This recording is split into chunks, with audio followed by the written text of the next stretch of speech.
देखिए, आज मैं एक बहुत अहम मुद्दे को आपके सामने लेकर आया हूँ।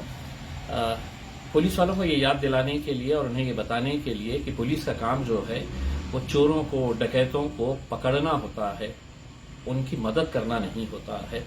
मैं ऐसा क्यों कह रहा हूँ कि मेरे सामने 6 महीने पहले एक ऐसा मैटर आया कि एक लड़का जो मेहनत करके ट्रक में माल भर के सिर्फ सप्लाई करने का काम करता था स्टील का, दिन दहाड़े उसकी ट्रक चोरी हो जाती है। यह है जालना का रहने वाला शेख मुदस्सिर। ये गरीब घर से ताल्लुक रखता है, मेहनत करके यहां तक पहुंचा।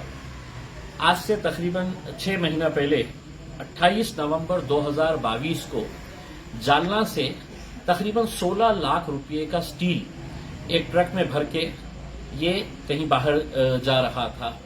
ये स्टील पहुंचाने की जिम्मेदारी ये शेख मुदस्सिर की थी। ये ट्रक जब निकलती है यहां से तो नासिक के करीब ये दिन दहाड़े ये पूरी की पूरी ट्रक गायब हो जाती है। यानी कि 16 लाख रुपए का उसके अंदर स्टील होता है, वो स्टील समेत ये ट्रक चोरी हो जाती है, गायब हो जाती है। अब आप सोचिए कि गरीब आदमी को अगर ये कहा जाए कि अचानक तुम्हारा 16 लाख रुपए का माल किसी ने चुरा लिया है, दिन दहाड़े भरे रास्ते के ऊपर से चुरा लिया है, तो उसके ऊपर क्या बीतेगी करके। शेख मुदस्सिर चाहता तो बहुत सारी जगहों के ऊपर जा सकता था, जालना के अपने नेताओं के पास जा सकता था, लेकिन वो मेरे पास आया क्योंकि उसे उम्मीद थी कि मैं कहीं ना कहीं उसकी मदद करूंगा। और मैंने पूरी कोशिश की। मैंने थाने के एसपी से, नासिक के पुलिस कमिश्नर से, जितने भी टॉप ऑफिसर्स हैं उन सब से बात किया, उन सबको पूरी डिटेल्स बताया, सीसीटीवी फुटेज उनके पास दिया कि यहां से ये ट्रक कैसे चोरी हुई है, पूरा सीसीटीवी के अंदर दिख रहा है करके। लेकिन किसी ने भी इस मामले में संजीदगी से नहीं लिया, क्योंकि ये गरीब आदमी है, इसका कोई ऐसा प्रेशर वो नहीं ले सकते थे कि जिसकी वजह से वो पूरा इन्वेस्टिगेशन करते थे। मेरे बोलने के बावजूद भी जितने वरिष्ठ अधिकारी थे सभी ने इस केस को मानो इस तरह से वो हटा दिया कि 16 लाख रुपए अगर चले गए हैं तो हमें क्या लेना देना है करके। लेकिन मुझे कहीं ना कहीं ये लगा कि इसके अंदर पुलिस वालों का भी बहुत बड़ा रोल है।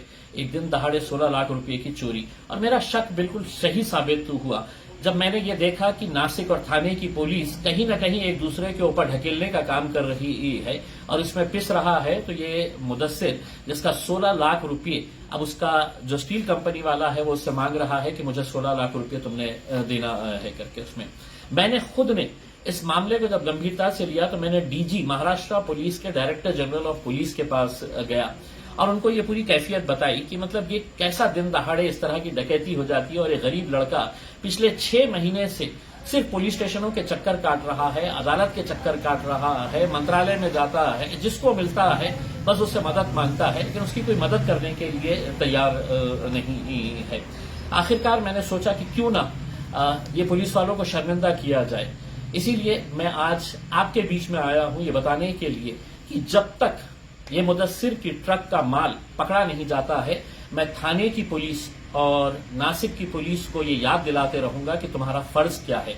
ये वीडियो मैं अपलोड करूंगा और शायद हर 2 दिन, 3 दिन, 4 दिन के बाद मैं दोबारा इसे अपलोड करते रहूंगा जब तक इनके अंदर गैरत नहीं आती और जब तक ये अपने इस गरीब लड़के का जो माल चोरी हुआ है, अगर इससे जबानी अगर सुनेंगे तो कितने सारे ऐसे पुलिस वाले इसके अंदर शामिल है ये साबित होता है। चोरों को पकड़ा भी गया, माल उनका कहां पे है ये थाने के कोई पड़गा गांव के अंदर मिला भी, लेकिन पुलिस वालों ने क्यों उसे पकड़े नहीं, क्यों माल को रिकवर नहीं करे है, ये मुझे बहुत ज्यादा समझाने की जरूरत नहीं है। बाद में पता चलता है कि एक पूरी गैंग ऑपरेट करती है जिसके अंदर ट्रक ड्राइवर्स भी शामिल होते हैं।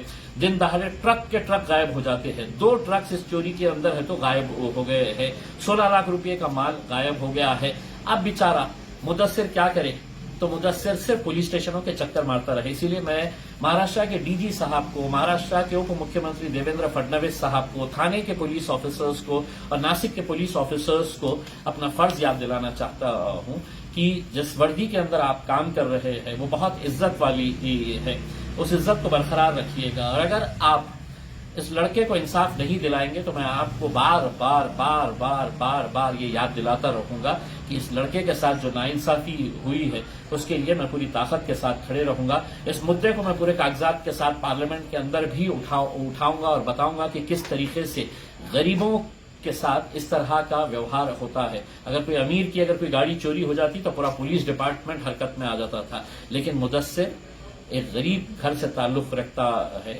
आप सोचिए कि पिछले 6 महीने से उसके ऊपर क्या गुजर रही होगी। लेकिन मैंने मुदस्सिर को यही कहा है कि तुम अकेले नहीं है, मैं तुम्हारे साथ पूरी ताकत के साथ खड़ा हूं और तुम्हें इंशाल्लाह मैं इंसाफ दिलाऊंगा। बहुत बहुत धन्यवाद।